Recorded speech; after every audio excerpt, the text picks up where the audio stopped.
یہ پاک علیہ السلام نے فرمایا دو چیزیں ایسی ہیں جن میں بہت سارے لوگ دھوکے کا شکار ہیں۔ دو چیزیں، صحیح بخاری ہے، لوگ غلط فہمی کا شکار ہیں۔ دو نعمتیں ایسی، یا رسول اللہ کون سی؟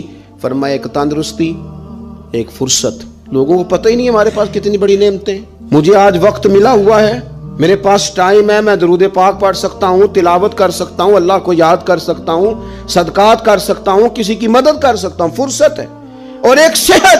اور سجنوں وہ لوگ بھی ہیں جو اب کرسیوں پہ نماز پڑھتے ہیں، وہ بھی ہیں کوئی سہارا دے تو وضو کرتے ہیں، وہ بیچارے بھی ہیں کہ جن کا دل کرتا ہے کہ مسجد جا کے نماز پڑھوں، لیکن اب آنے کی طاقت موجود نہیں رہی اس سے پہلے ورنہ اوڑکتے دن آیا ہے محمد، انہیں ہور کڑی نو ڈوب جانا ہے۔